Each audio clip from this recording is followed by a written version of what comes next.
Giliran Ustadz, ya. Jelaskan Ustadz, jangan nanya terus.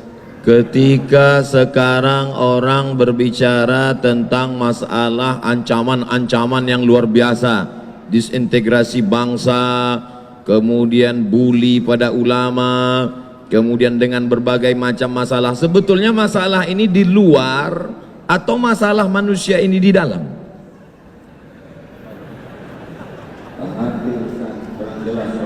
Lebih bagus. Masalah manusia ini sebetulnya masalah ekstern di luar, masalah ekonomi, masalah sosial, masalah politik, atau dia sebetulnya punya masalah di dalam dengan hatinya kotor, dan bagaimana cara mensucikan tazkiyatun nafs, dan apa hubungannya dengan tauhid? Selalu mengkaji tentang masalah tauhid. Apa sebenarnya target dari tauhid? Saya belum pernah ditanya kayak gini terus-terusan hadir. Duduk bersama seorang yang lebih paham tentang masalah kehidupan. Ada ilmu yang tersurat, ada yang tertulis, tapi ada yang tersirat. Inna fi khalqis samawati, dalam penciptaan langit, tidak tersurat, tidak ada dalam tulisan, tidak dikatakan oleh ulama, tapi dia dapat ditangkap. Ittaqu firasatal mu'min, takutlah kamu pada firasat orang beriman. Fa innahu yanzuru binurillah, dia bukan memandang dengan matanya, tapi dia dengan memandang dengan pandangan Allah yang diberikan Allah pinjaman kepada dia. Maka duduk sejenak dengan orang berilmu sama dengan duduk berjam-jam bahkan berhari-hari di perpustakaan. Kita nikmati duduk bersama dengan orang berilmu ini, maka kita ambil semuanya, mudah-mudahan jadi bekal kita di masa akan datang. Takbir. Semangat mereka. Kita dengarkan jawabannya. Tauhid, tauhid. Seumur-umur saya ceramah, baru kali ini saya dipaksa menjawab begini. Ilmu yang saya dapatkan begini, mengapa Rasulullah SAW diutus ke bumi?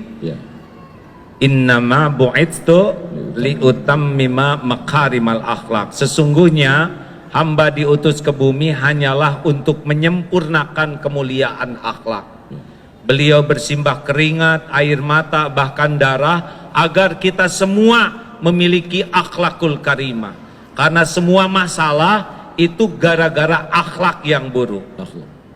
Politik itu tidak ada masalah, tapi menjadi masalah kalau berpolitik dengan akhlak yang buruk. Ekonomi itu juga tidak masalah, tapi jadi masalah kalau akhlak buruk. Dalam rumah tangga juga yang jadi masalah itu adalah akhlak. Benar? Ada ikhwan yang belum nikah? Maaf, akhwat ada yang belum nikah? Coba dengar ini ya, akhwat khusus bagi yang belum nikah, yang udah terima apa adanya ya. Akhwat, maukah punya suami yang rupawan? Jawab, jawab. Sudah rupawan, pinter, mau? Sudah rupawan, pinter, banyak uangnya, mau? Tapi akhlaknya bejat, mau? Jelas? Ada harapan untuk saudara-saudara ya, yang kurang rupawan, kurang pintar, kurang duit, asal akhlak mau. Akhwat, betul? Coba ikhwan, maukah punya istri rupawan? Udah rupawan, pintar, udah pintar, banyak uangnya, tapi akhlaknya mulia. Dengar akhwat, suara terkeras bukan masalah rupa, tapi masalah akhlak. Benar? Nah, akhlak itu menurut ilmu yang saya dapatkan pilarnya dua. Jadi kalau orang ingin berakhlak baik meniru Rasulullah, itu pilarnya dua. Satu, kepada pencipta, kepada Allah Subhanahu wa ta'ala, benar bersih tauhidnya.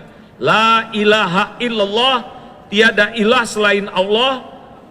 Hatinya itu tidak menuhankan apapun selain Allah. Tidak menuhankan harta, gelar, pangkat, jabatan, walaupun dia punya, tapi tidak ada lengket di hatinya terhadap dunia ini. Allah saja, mau dia jadi menteri, jadi gubernur, jadi wali kota, tidak ada masalah. Hatinya tuh, saya bukan hamba siapa-siapa selain hamba Allah. Buahnya dua, patuh dan pasrah. Cirinya juga dua, roja dan khaufnya kepada Allah. Itu tauhid. Nah, yang kedua, kaki yang kedua adalah kepada ciptaan Allah. Rahmatan lil alamin. Kepada pencipta bertauhid, kepada ciptaan rahmatan lil alamin. Penuh kasih sayang, keinginan agar orang-orang itu punya nikmat iman, bisa selamat dunia akhirat. Itu Ustadz yang saya tahu. Itu makanya AA Gim selalu mengkaji masalah tauhid, bahkan pondoknya Darut Tauhid. Pertanyaan yang menggumpal, mengkristal di kepala kita selama ini, mengapa tauhid? Ternyata masalah manusia ini dapat diselesaikan dengan dua, kepada Khalik, hanya bergantung kepada Allah. Tapi selama ini kalau kita bicara tentang masalah orang bertauhid, biasanya katanya zuhud, jangan bergantung kepada harta, jangan bergantung kepada kuasa, akhirnya dia hidup miskin, susah, melarat. Tapi Agim ada yang unik, dia bicara tentang tauhid, bicara tentang zuhud, tapi dia kaya raya, motornya gede. Bukan motor gede, itu motor sedang, sayanya kecil, jadi lebih kelihatan. Masya Allah. Bicara tentang masalah tauhid, orang selalu mengatakan kalau sudah tauhid kita murni, jangan lagi memandang kepada harta, tinggalkan ekonomi, tinggalkan. Tapi justru Agim tidak demikian. Tauhid tetap, tapi kita lihat kehidupannya baik, ekonominya mapan, kehidupannya bagaimana menyeimbangkan ini sehingga umat tidak tersesat dalam pemahaman yang keliru, memahami Islam. Jadi begini Ustadz, Ya. tidak menuhankan itu bukan berarti tidak punya. Kata kuncinya bukan berarti tidak menuhankan, berarti tidak punya. Iya, gini, kita punya harta tapi tidak menuhankan harta, itulah zuhud. Allah. Ada orang yang tidak punya harta tapi menuhankan harta, tetap saja dia walaupun bokeh tetap tidak bagus, itu yakinnya. Orang yang tidak punya harta tapi menuhankan harta, ingin punya harta padahal tidak punya harta, masuk nerakanya 2 kali berarti. Gak tahu juga Ustaz, itu urusan Allah. Tapi udah pasti menderita, karena setiap kali kita mengilahkan sesuatu selain Allah, Allah kan tahu isi hati kita, pasti Allah turunkan gelisah. Jadi kalau misalkan udah menyandar nih ya, udah ingin dipuji, ingin dihormati, ingin dikagumi ke makhluk, udah pasti Allah naruh di hati ini kegelisahan, kesengsaraan. Makanya kalau punya dunia nggak ada masalah, tapi jangan sampai menganggap dunia inilah penjamin hidup kita. Zuhud itu kan bukan tidak punya uang Ustadz. Ya. Orang yang zuhud itu mau punya 1000, sejuta, semiliar, sama. Karena dia lebih yakin dengan jaminan Allah daripada apa yang ada di tangannya. Itu zuhud. Bagaimana menguatkan keyakinan?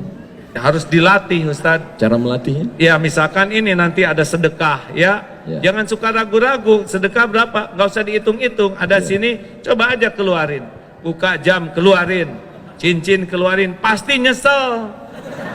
Kenapa tidak dari dulu saya jadi dermawan gitu, nyeselnya.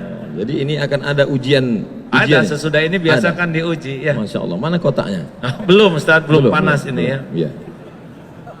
Jadi seperti tukang parkir, banyak mobil, tidak sombong, ganti-ganti, tidak takabur, diambil sampai habis, tidak sakit hati. Ya, tidak ada rasa memiliki. Nggak ada. Bagaimana melepas rasa kepemilikan, rasa ketergantungan, rasa keterikatan dari dalam hati ya?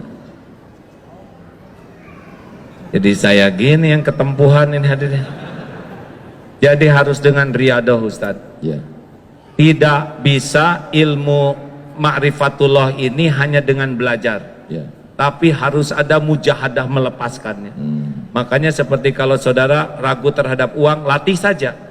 Dia punya uang, potong 5%, sedekahkan. Lihat, jadi miskin tidak? Oh enggak juga. Potong 10%, jadi miskin tidak? Oh enggak. Potong 20%. Tuh lihat Ustaz, udah lihat kan? Semuanya tegang, padahal baru rencana.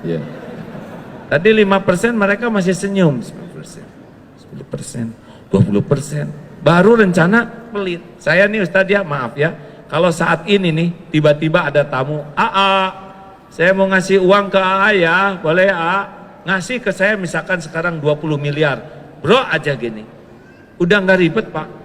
Saya bagi 2, 10 miliar untuk ikhwan, 10 miliar untuk akhwat, sok bagikan.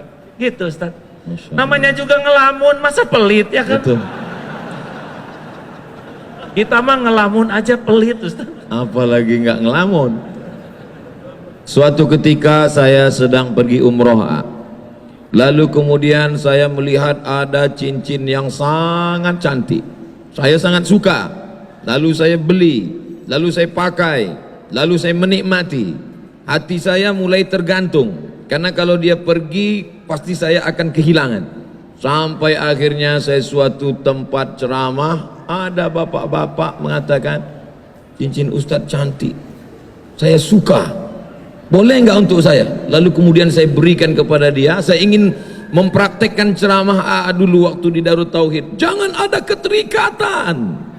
Saya ingin lepaskan itu, cincin ini saya lepaskan. Saya amalkan ceramah saya tidak ada keterikatan dengan cincin ini. Menyesal saya.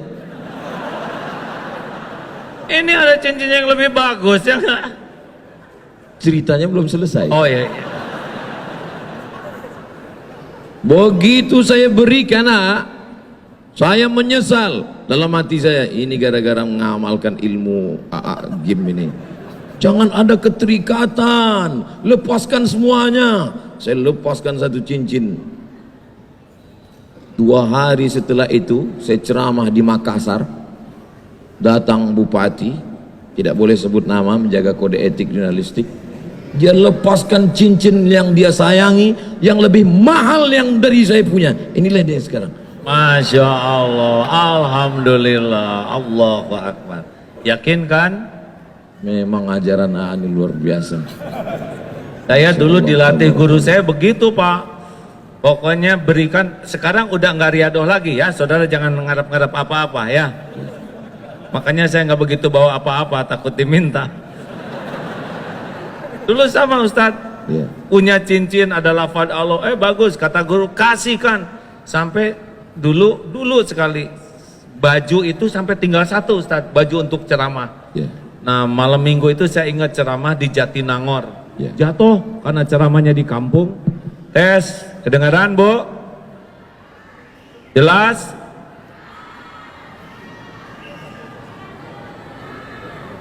Dari tadi tidak kedengaran. Yang sebelahnya gini, yang sebelahnya gini, gimana? Jelas sekarang? Ya memang hidup tidak mungkin memuaskan setiap orang. Nah hadirin, saya ingat tuh Ustadz, pada subuh, waktu itu saya masih tinggal dengan orang tua. Sedih karena pagi harus ceramah, tapi baju tidak ada karena yang semalam kotor. Ya Allah, saya sudah berusaha ngamalkan perintah guru saya, dan sekarang saya nggak punya baju ganti untuk ceramah. Masya Allah, tuh pada subuh datang tuh tamu bawa baju batik 2 seperti ini, safari. Belum pernah saya punya baju batik. Tolong pakai ini, saya beli tapi kekecilan, mungkin dia cocok 2 sekaligus tuh. Alhamdulillah, Allah ilhamkan beli tapi dibikin kekecilan sehingga ngepasnya buat saya. Jadi benar-benar tidak akan pernah balasan dari Allah itu mengecewakan. Gimana kalau ketika memberi itu ada harapan dalam hati, mudah-mudahan Allah balas, Allah ganti, boleh nggak? Boleh, karena ngarep-ngarepnya dari Allah. Hanya levelnya belum level bagus. Kalau level yang paling bagus VVIP tanpa ada harapan sama sekali. Allah udah tahu kita berharap di hati kecil, ya. Allahu Akbar. Kan lintasan hati, wa huwa alimum bidatis sudur, wa asiru qaulakum awijharu bi innahu alimum bidatis sudur. Mau engkau rahasiakan kata-katamu, mau engkau keraskan seperti ini, sesungguhnya Allah tahu isi hati. Al-Mulk 13. Ya. Allahu Akbar. Sulitkah bagi Allah Subhanahu wa taala memberikan yang kita minta? Kenapa Allah tidak pernah mengabulkan semua keinginan kita? Apa rahasia di balik itu? Karena belum tentu baik yang kita inginkan. Wa asa an takrahu Syai'an. syai'an wa huwa Khairul khairul lakum wa asa an tuhibbu syai'an wa huwa Syarrul syarrul lakum. Boleh jadi engkau tidak suka Ya. padahal baik menurut Allah bagimu, Ya. dan boleh jadi engkau suka padahal buruk menurut Allah. Wallahu ya'lamu wa antum La ta'lamun. la ta'lamun. Jadi kekeliruan kita selalu menginginkan Allah ikut nafsu kita. Ah, benar Ustaz. Padahal semestinya kitalah yang menurut Allah. Sebetulnya tidak penting keinginan kita itu, yang terpenting keinginan Allah yang terjadi pada diri kita. Bagaimana caranya menundukkan keinginan kita mengikut kehendak Allah ketika yang kita inginkan tidak tercapai, hati kita tetap lapang plong. Gimana caranya? Ya Allah, belum pernah sepanjang saya ceramah jadi terdakwa begini. Santri di Darul Tauhid mah nggak ada yang berani kayak gini, Ustaz. Nggak apa-apa begini hadirin, sebetulnya saya mau dengerin ceramah beliau ini. Setuju tidak begini atau saya balik aja? Jadi Ustaz, Ya. apa pertanyaannya tadi? Selalunya kita menginginkan Allah mengabulkan keinginan kita. Ketika Allah tidak memberi apa yang kita inginkan, lalu kita merasa sempit, sulit, marah. Bahkan tidak sedikit dari orang marah kepada Tuhan. Na'udzubillah. Bagaimana kita menundukkan keinginan kita mengikut kehendak Allah dengan hati yang lapang? Memang ini tauhid. Kalau kita tahu Allah Maha tahu yang terbaik bagi kita, kita tidak akan ngotot dengan keinginan kita. Kita pasti melakukan dua hal. Satu, musyawarah dengan orang yang ahlinya. Yang kedua, istiqoroh. Ya. Tugas kita kan cuma 3. Meluruskan niat, menyempurnakan ikhtiar, Ya. dan pasrahkan kepada Allah. Ya. Kita ini hamba, tidak berhak mengatur Allah. Ya. Kita ini hanya melurus. Tugas kita kan bukan menentukan sesuatu. Tugas kita tuh niatnya lurus, lillahi ta'ala, ikhtiarnya maksimal di jalan Allah. Dan yang ketiga, pol, kalau baik silahkan, kalau tidak baik jangan. Mungkin praknya ini yang penting tuh Ustaz. Kalau orang tidak pakai prolog niat cara yang benar dan tawakal, pasti luka. Ini kan prinsip luka di hati itu kan karena melekat. Ya. Seperti perangko melekat di amplop, ketika dicopot robek dia. Nah, kemelekatan hati kita, lengketnya hati dengan sesuatu, itulah yang bikin kita banyak sakit hati. Karena melekat. Melekat, kayak pengen dipuji, orang tidak muji, sakit hati. Pengen dihormati, orang tidak menghormati, sakit hati.